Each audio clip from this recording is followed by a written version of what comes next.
នៅក្នុងអត្តកថាស្តបដ្ឋានសោតលោកមានបញ្យល់ហេតុដែលនាំឲ្យយើងខិតខំប្រឹងប្រែងព្យាយាមវាចាបាតមានមួយចំណុចលោកប្រាប់ថាឲ្យនឹករលឹកដល់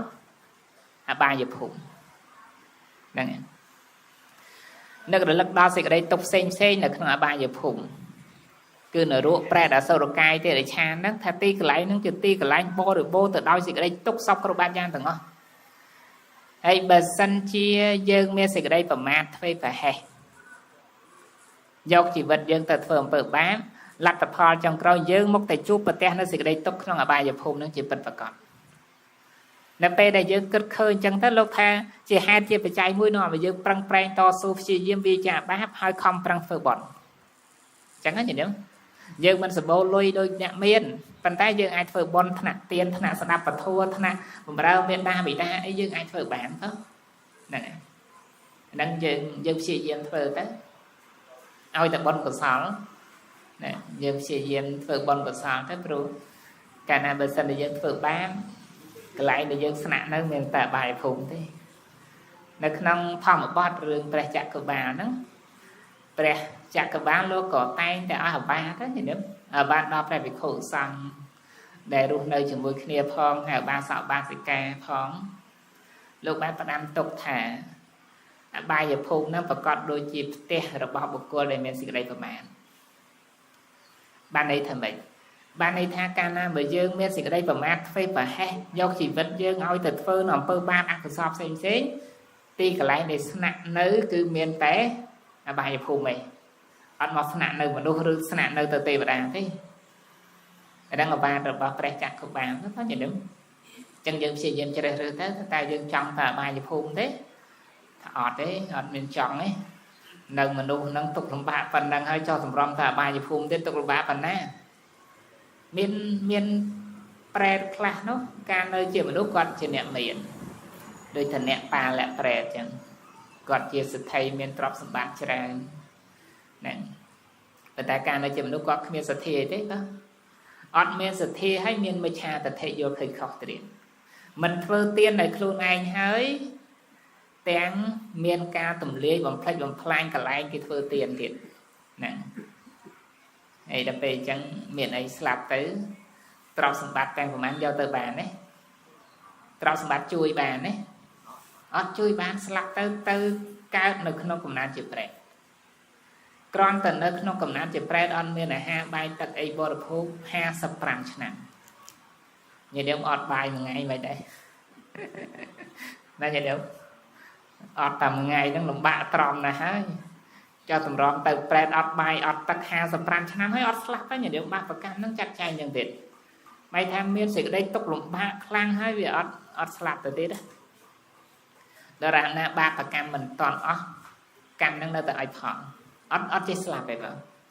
វានៅរងទុក្ខលំបាកណារងទុក្ខលំបាកដូចអ្នកខ្លះបាបប្រកម្មឲ្យផលឈឺរាប់ឆ្នាំឈឺទុក្ខលំបាកលំមិនប៉ុន្តែមិនចេះស្លាប់10ឆ្នាំក៏មាន5ឆ្នាំក៏មាន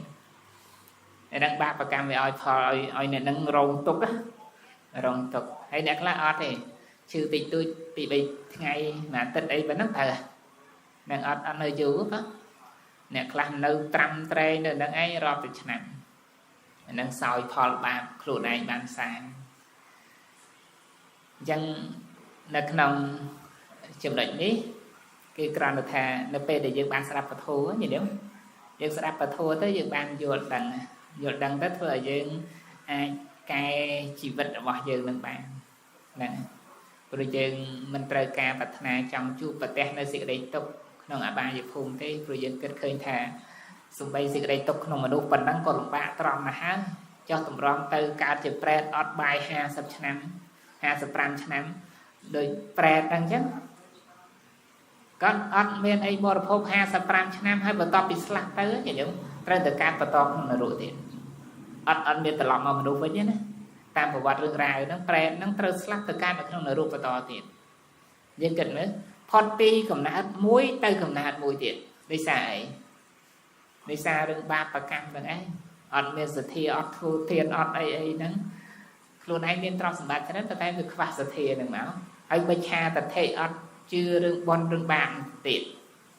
ហើយដល់ពេលអញ្ចឹងមានឱកាសណាទៅធ្វើទាន មានឱកាសណាទៅរសាសិលមិនឆាតថេក្របសង្កត់ចិត្តចឹងមានតែធ្វើអំពើអាក្រក់ហ្នឹងឯងអញ្ចឹងបានណាស់តផលចុងក្រោយវាទៅជួបប្រទះនៅសេចក្តីទុក្ខក្នុងរឿងហ្នឹងប៉ុន្តែបើសិនតែយើងបានស្ដាប់ពធទៅយើងកែខៃទៅអាហ្នឹងអញ្ចឹងណាយល់អាចជួយជីវិតយើងបានដែរ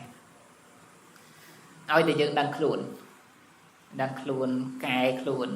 ដឹងខ្លួនពេលណាយើងព្យាយាមកែពេលហ្នឹងទៅហ្នឹងអញ្ចឹងធ្វើឲ្យជីវិតយើងបានបុណ្យកុសលខ្លះមកវិញ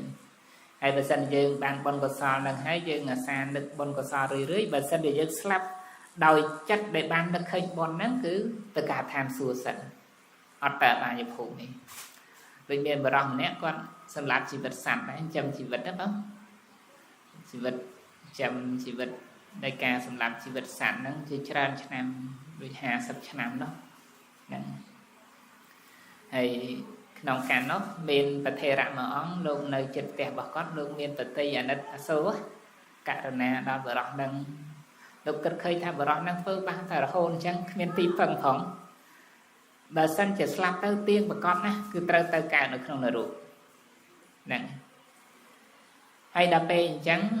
លោកមានបតីអាណិតករណាការឡើងធ្វើម៉េចទៅជួយតិចអញ្ចឹងពេលគាត់ឈឺហ្នឹងលោកទៅជួយញញឹមទៅជួយលោកមិនជួយណែនាំអីក៏នាំអីរសាសិលនាំអីដល់តែសនៈគុំលោកជួយអញ្ចឹងទៅក៏ទៅផ្ទះហ្នឹងទៅផ្ទះអ្នកឈឺហ្នឹងទៅលោកទៅក៏លោកនិយាយធោអាខ្លះទៅប្រយ័ត្នបញ្យលឲ្យដល់ត្រៃសនៈគុំទៅហើយឲ្យស្មាទានសិលដល់ពេលលោកនិយាយធោនិយាយអាចប់ចឹងទៅគាត់ព្រមថាត្រូវដល់ត្រៃសនៈគុំពុទ្ធពធប្រសង្ឃជាទីពឹងទីរលឹកហើយត្រូវរសាសិទ្ធហ្នឹងគាត់ព្រមដល់ពេលព្រមចឹងលោកក៏បានឲ្យត្រៃសនៈគុំដល់គាត់ទៅគាត់បានទទួលត្រៃសនៈគុំចប់ទៅតមកលោកចាប់ផ្ដើមឲ្យសិលដល់ពេលចាប់ផ្ដើមឲ្យសិលគាត់ទទួលឱកាសដល់ពេលហ្នឹងទាំងស្លាប់បាត់ទៅណាប៉ុន្តែដោយសារចិត្តគាត់ពេលហ្នឹងជ្រះថ្លានៅក្នុងបុណ្យហ្នឹងញ៉ឹមនេះបុណ្យដែលបានធ្វើពេលចិត្តស្លាប់នេះហ្នឹងគាត់ចិត្តគាត់អត់មានទៅនឹករឿងការសម្លាប់សត្វអីពីមុនអត់ពេលហ្នឹងចិត្តគាត់កំពុងតែសុបាយចិត្តត្រេកអររីករាយនៅក្នុងការទទួលត្រៃសនៈគុំក្នុងការទទួលសិលហ្នឹងស្លាប់ទៅក៏ទៅកើតនៅក្នុងទេវតាដែរបាបកម្មធ្វើយ៉ាងច្រើនអត់តន់ឲ្យផលបុណ្យដែលបានធ្វើពេលចិត្តស្លាប់នេះស្រះតែឲ្យផលទៅកើតឋានសួគ៌